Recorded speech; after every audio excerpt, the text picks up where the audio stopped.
Hello and welcome to Dr. Fitness USA, the show. Exercise is medicine, strength training is stronger medicine. With your host Batista Gramode and myself, Stephen Hersey, aka Dr. Fitness USA. Hello, everybody, and welcome to Dr. Fitness USA, the show. Today we have an amazing guest for you. Dr. Ali Lankerani is a clinical neuroscientist and inspirational speaker, a best-selling author, and an international mentor. Dr. Ali Lankerani has been voted twice as America's top doctor. He is affectionately known as Dr. L, the parent whisperer, the legacy builder's mentor, as well as the Live Your Calling speaker. He's on a mission to support, inspire, and empower families and experts to step into their thrive and live a legacy for the next generation. Dr. L is the founder of Family Circle and the Legacy Builders community and the creator of Role Model Makers and the Amazing Parents Network. What an amazing resume you have here. Today, the topic of our conversation is the mind-body connection, one of my favorite topics. Welcome, Dr. L. Thank you, Batista. It's a pleasure to be here. Thank you for having me. I'm super excited, and let's have fun. Let's do that. So to start, why don't you tell us about yourself, your personal story, and how you came to do what you do? Absolutely. So I grew up in Iran, and when I moved to the United States, I pursued a career in medicine. My background is actually in chiropractic medicine. And over time, basically, I started focusing more on pediatrics. Then I went into neuroscience and clinical neurology, where I started having my private practice, helping families who had children with autism spectrum disorders. So my main area of focus was brain development and how human brains develop, because we are the only species on the planet whose brain is not fully developed. We are not viable entities when we come out of the mother's womb, basically. And this is because our heads are too big to fit through the birth canal. So we need to have that development happen pretty much after we're born in the first couple of years of life. And for some of the more experienced adults and parents, they might say first couple of decades of life. So that process taught me a lot about what it takes to actually optimize the human brain, the components that goes into supporting it, nourishing it, and ultimately being able to make sure that it functions as best as it can and manifest who you are as a person in life. So basically what has happened is when I had my private practice, I worked for about 10 years there, but eventually I wanted my message to be seen in a bigger way globally, because many of the conditions that those kids were suffering from were things that parents inadvertently did not know better about, and they're equally important for kids as well as adults. And the beauty of it is that we can alter the brain function at any age. So you ask any stroke victim, they know that something around 80% of the functions that might have been lost because of a stroke can come back within a year. So that tells us that the neuroplasticity that exists in the brain is not specific to just kids, that it actually continues well into adulthood and the later years of our lives as well.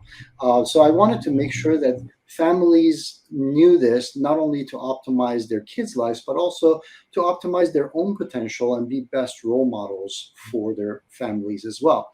Hence the company being called Role Model Maker, basically.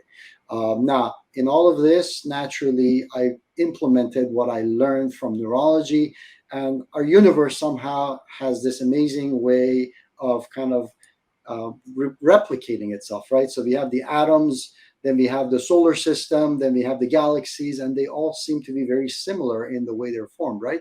And when it comes to our neurology, and how we structure our life from the personal life and the internal life to all the way ultimately how we show up as a civilization seem to be the same way, where we actually go ahead and create a hologram, for lack of a better word, and kind of exponentially growing the same model over and over again. So I use the same model when it comes to your brain, your fitness, and so on and so forth. Ordinarily, we think of a chiropractor that you go in and they take x-rays and they give you an analogy and they tell you that your posture is off, you have subluxations between the vertebrae. So when somebody comes to see you, your former background in chiropractor, are you using what I would say therapy, where you're taking an analysis or conversation or report from where the person is at, and then you're using your information as in a talking therapy type of situation? Or are you involved doing an adjustment plus talking therapy? What I want to know is the method that you're, or the avenue of success that you're taking when you introduce yourself to the patient. And before answering that, I want to know, are you one of those men that know that exercise is very important, so every once in a while you get up and you do a couple of lifts with that barbell in the back? So the answer to the first question is that my practice, the way I practice, and I'm hoping most of my colleagues are in the same boat, is evolved over time, because as you basically learn new skills, as you gain experience, hopefully you're implementing that and you're improving your technique and your procedures. One of the things that I realized early on, and I saw even in a greater extent once I became a clinical neuroscientist, was the fact that the greatest component of the therapy or adjustment wasn't actually the physical act of moving the joint, but the actual signal that it sent to the brain that activated it so that the brain now could work from a top-down approach and actually correct the body and make it healthy. So for most people, during the last century, they wanted to look for this magic pill that's going to cure everything or solve everything, right? And then when we decided to switch to the more alternative methods, we still adopted the same method. So instead of pharmaceuticals, we were looking for supplements, basically. Take this supplement for this kind of an ailment or this kind of symptom. Well, that still is the same thing, that you're trying to address symptoms as opposed to have this inside-out approach. And our brain and our physical body is capable of addressing most of those things that show up in life. And if you're healthy, we should be able to overcome those challenges and obstacles. So that's the first part. The second part to your question was about fitness and exercising. Now, that's not my barbell. That's a virtual barbell. So I would be very proud to lift that 1,000 times. But having said that, yes, physical fitness and exercise is extremely important, and I'm hoping that we get to discuss that during this session as to why that's an important thing, not only in shaping our brain's development, but also the role that it plays in us staying healthy through the years. I hear that you have a personal experience with your own health or something that happened. I don't exactly know why, but that pushed you to realize that exercise was important. Can you talk a little bit about that? Yeah, absolutely. Actually, for me, just like most people, even though I'm a physician, I was recommending things to my patients. I myself have had health challenges ever since I was 18, 19 years old. I was told that I have high cholesterol, and the remedy for them was to cut out all the fat, because if you have fat in your bloodstream, obviously you must be consuming too much fat. And I should have known better, because what they recommended did not help. In fact, what it did was it actually made the symptoms go dormant for 20 years, while the actual condition continued to worsen to the point where I became glucose intolerant, basically, at one point. Because when you take out the proteins and the fats, guess what's left in the diet? Sugars. now you're consuming extra sugar, and that is actually speeding up the problem. So over the course of the better part of a quarter of a century, despite the fact that I had aced my biochemistry, despite the fact that I was recommending nutrition to my patients, I was struggling with this myself. And ultimately, I discovered what I needed to do, something that not only jived with the brain, but also with my body.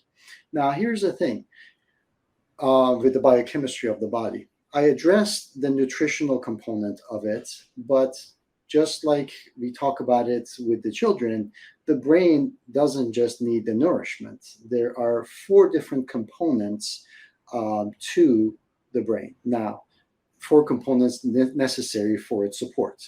One of those, of course, is nourishment. Another one is rest. Another one is adequate oxygenation. And then the last and probably the most important one is actually neural stimulation via movement in gravity. That means that whenever you have gravity, there's weights. And if there's weights, that means that you're working against gravity. And that's one of the things that happens with astronauts. Without the gravity, their brain actually shrivels up. And that's why they have to work out in the space station, and they still lose their bone density, end up with cardiovascular issues, and all of those other things that needs to be addressed once they come back to Earth. So you can do everything else right. You can have the proper nutrition, you can have the proper rest, you can have the proper oxygenation. But the reality of it is, if you've provided all the building blocks for your brain, but you do not provide the stimulation, then the brain still atrophies and disintegrates, basically. And we saw that with children as well. And one of the things that I realized after I gained my health back, as far as the cholesterol and the biochemistry side of it, is that, for instance, there are times, and probably some of our audience members recognize this too, you wake up and you haven't even started your day, but the problems or the challenges that are in your day seem larger than life, right? And you're not looking forward to getting out of bed. So you can't put a reason behind it, but you start looking for clues, for biases, for confirmation of why you feel that way. So you could say, I'm low on energy, or I need to take this supplement, or whatever it happens to be. But the reality of it is that many times, if you simply get up and you start going through your morning routines of shower and moving about, by the time that you're done with your morning routine and you're ready to step out into the world, your problems have shrunken. They've gotten smaller. You feel more up to the task, basically. That happened because of movement. And people don't realize this, that how you view your world, how you see your challenges, how you see opportunities, what you feel about your relationships, all of this comes back to movement. And of course, this movement, as we discussed already, has to happen within gravity. And there is basically a component of it that is involved with moving your body weight or moving something that requires you to work against some kind of a resistance, basically. And that becomes important. So that's very interesting. So can you define the difference between movement, fitness, and strength? Because Good. there's many types of different exercise modalities. And as you know, we at Dr. Fitness USA, we promote strength training. And Right. we know by experience that there is a big difference between walking or lifting weight or doing yoga or stretching or swimming. So can you, from your perspective, define the difference? Very good. Actually, the point goes back to how we're actually built. So we have 2 different muscle fibers. We have our white muscle fibers, and we got the red muscle fibers. Most of the activities that happen during the day integrate and bring about the utilization of our white muscle fibers, the ones that are responsible for endurance, for sustaining a position in space. Like, think about walking, for instance. That's basically over time. Or think about your posture, for instance. All of these require your white muscle fibers to engage. Now, your white muscle fibers don't necessarily use too much of the oxygen. So naturally, it's a completely different metabolic process when it comes to that. Your white muscle fibers are responsible for a lot of your fitness stuff, what things that like you go through your daily routine without injuring yourself or being sore the next day and those kind of things. That's your white muscle fibers. However, you also have this thing called the red muscle fibers. The red muscle fibers have a very different metabolic process. They utilize oxygen and they are responsible for strength, right? So when you look at your day and you look at the type of stuff that has to happen, the routine stuff doesn't require added strength. The stuff that is a surprise, and life has its surprises, requires the integration of the white as well as the red muscle fibers, because all of a sudden your brain doesn't have to rely on your cerebellum, which is the one that does routines, right? It has to rely on your frontal cortex, which is executive function and alteration of things that are routine to you. And that's difficult. That's the difference between learning to ride a bicycle versus riding a bicycle once you've learned it, right? You don't have to think about riding a bicycle. Strength training requires that focus, that concentration. That requires the frontal part of your brain, the executive function part that is responsible for prioritization, decision making, concentration, emotional intelligence, and empathy. All of these things come from the frontal part of your brain. So when you strengthen that part of your brain, when you're strengthened through movement, that part of your brain, red muscle fibers, one of the things that you are actually doing is you're improving your focus and concentration and things, but you also, what you're doing is you are coordinating, just like riding a bicycle, you're becoming coordinated.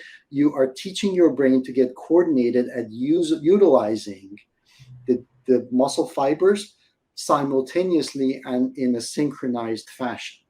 All right. Once you learn it, it switches and you don't have to think about it. But that process, when we talk about strength training, requires using the deeper brain centers that actually coordinate the different parts of the brain. They're the maestro of the brain, right? So it becomes really, really important for you. Like the strength doesn't come from, having one big muscle. It's like how many muscle fibers can you fire up at the same time and in a certain fashion or certain order to achieve a certain task, right? So that barbell requires the stabilization of your shoulders, requires the stabilization of your core, requires the utilization of your biceps and brachioradialis muscles and your pec muscles and all of these in order for you to be able to move it. That doesn't come from your white muscle fibers. That comes from the red muscle fibers, and they're short duration. They're not like, you're not doing 30 sets of 50 reps and like getting it to exhaustion. You're getting it to the point where you're utilizing the muscle fibers, breaking it down, making sure that it grows basically. So strength is the red muscle fibers basically, and that utilizes the front part of the cortex. I hope that was And so, I know that research has found that strength training specifically had the ability to even reverse or prevent neurodegenerative diseases. So it's related to what you're saying, right? right. So let's go back to the brain and how it develops. So think about this. Your brain is inside of the skull, which is dark and is isolated from the world, right? Yet every decision, every impression of the universe that you have has to come via signals to the brain. The brain has to recreate this in some form of chemical, electrical fashion inside, build a network that holds it, and then for you to be able to process that and then give a real response, an appropriate response to the world at large, right? So when that view that's coming in is distorted, your response ends up being distorted, right? So the healthier your ability to integrate this material together and create the real world as it exists outside of your skull, the better your response is going to be, whether it's your behavior or whether it's your decisions on taking action on something, all of that, right? So that process requires these neurons to interact with each other. First, connecting one neuron to another, ultimately building systems, then connecting the neurons in the brain to the body, because without the body, the brain can't survive, right? And then finally, once the brain, mind, and body are connected, now you can also connect to the universe at large and take in signals and interact with it and give signals back, give responses back, right? So that process is the same when it comes to the training that we were talking about. So if you do not connect the mind and body because you're not doing this training, what happens is you're giving it the fuel, you're giving it rest, you're giving it oxygen, but what is it going to do with it? The neurons are not stimulated, so they lose their connection, their atrophy. So dementia and Alzheimer's and all of those things, the degenerative disorders that are there, in addition to things within your body like muscle atrophy, sarcopenia, bone atrophy like osteoporosis, all of these things start coming about, and you see these degenerative processes throughout the body because when the signals are not going up, the response also is not coming back down. So when you see somebody who has become who's lost control, let's say for instance they become hemiplegic or quadriplegic, you can stimulate the muscle, but if you don't have the connection that goes up to the brain and back, the muscle still atrophies. It doesn't stay. So it becomes important to maintain this connection, and strength training through that stimulates your central nervous system becomes really, really important for that. So running on a treadmill, that's going to exercise very little bit of your muscle fibers. The other thing is that a lot of your red muscle fibers exist in your big muscle groups, right?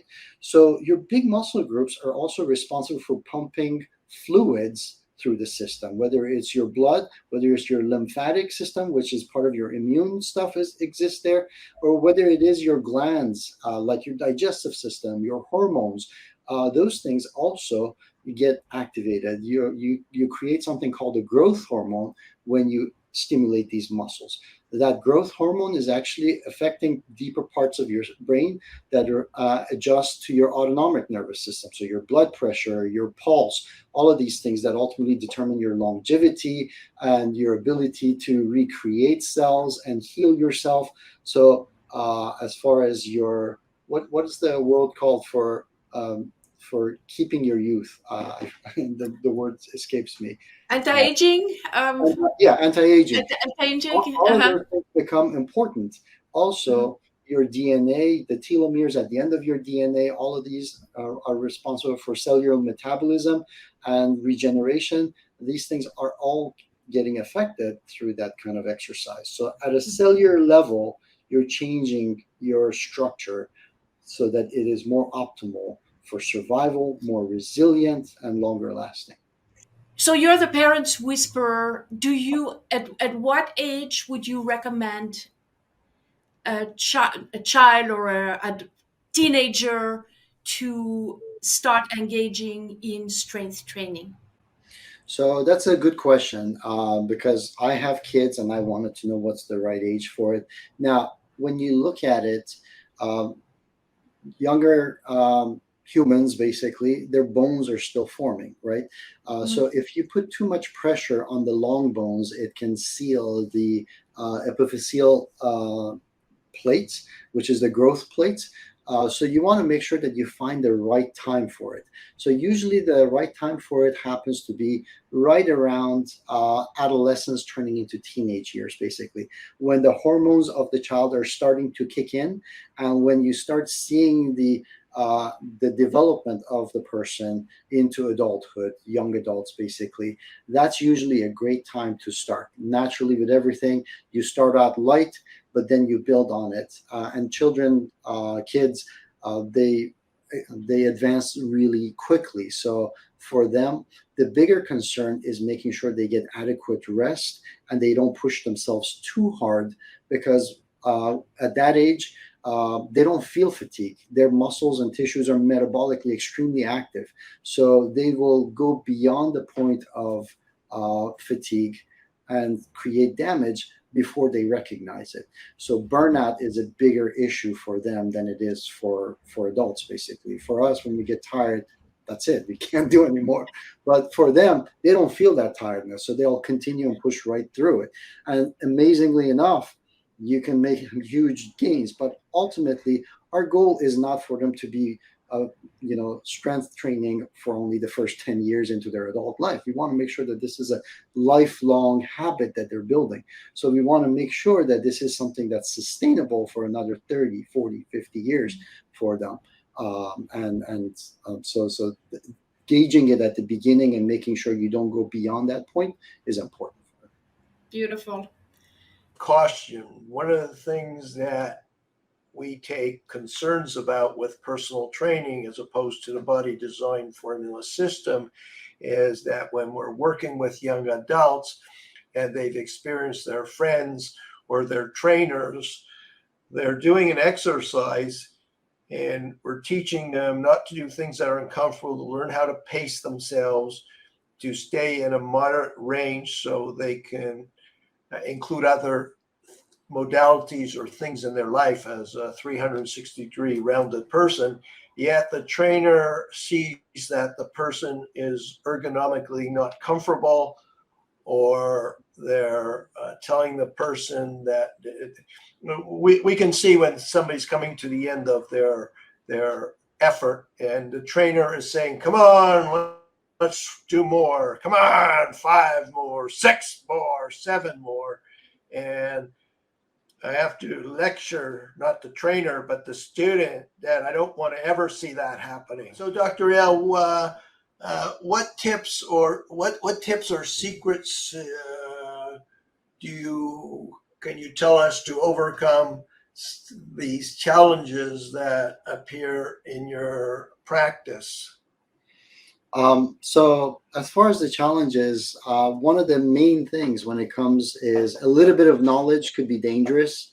So you want to, number one, make sure that you're working with somebody who knows what they're doing and has full access to how your body works, understands the points of fatigue, the points of proper biomechanics, all of those things. So that's one part, because that in itself is something that takes time to master, and not everybody that goes to the gym has taken the time to study those and understand those and see them in practice and experience it as well, which is very important.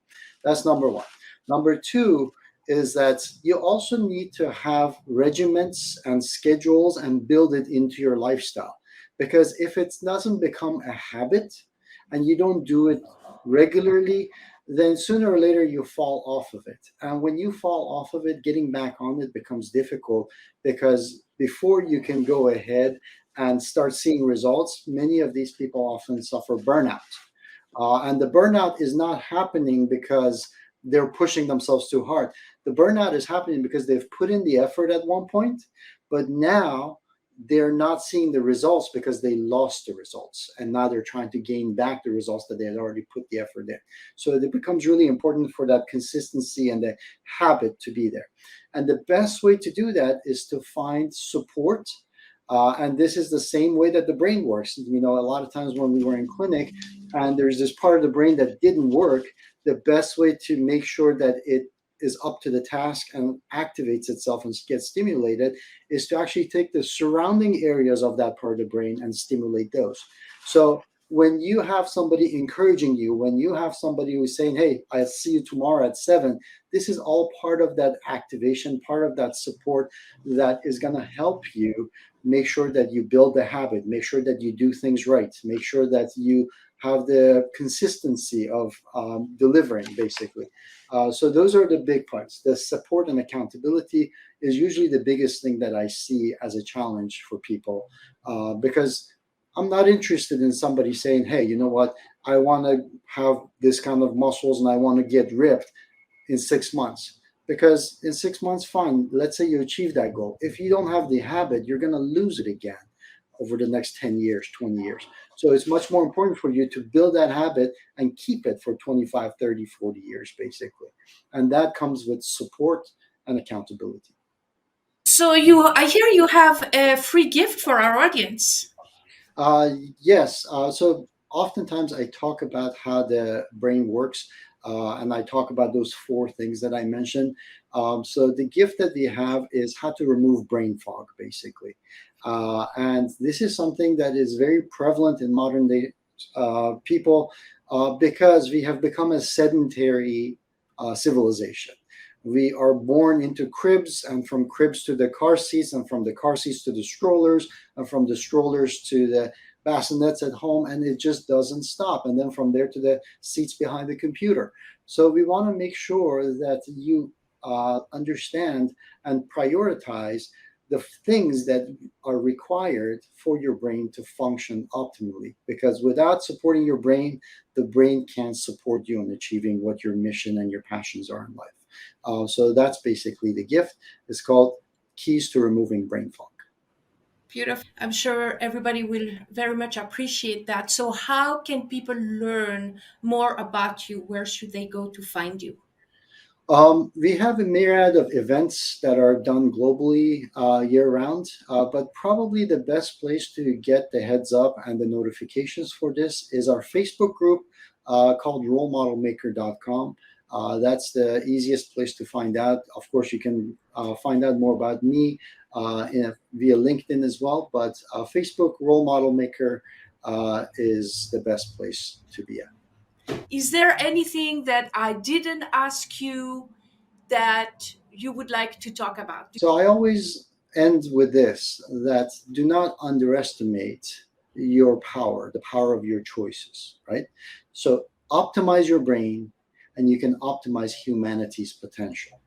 The model that's inside our brain, how it forms and how it evolves and how it manifests itself in our life, literally shapes our relationships, shapes our career paths, shapes our communities, our country, as well as the global civilization that we have called humanity. So optimize your brain and you can optimize humanity's potential. Wow, that was profound. Thank you so much for that. And so we're coming to the end of this beautiful, amazing interview with Dr. L. It's been another great time at Dr. Fitness USA, the show. And I want to thank you so much for being here and taking the time to talk to our audience. Thank you so much. It has been my pleasure. Thank you, guys. Hello and welcome to Dr. Fitness USA, the show. Exercise is medicine, strength training is stronger medicine. With your host Baptista Grimaud and myself, Stephen Hersey, aka Dr. Fitness USA.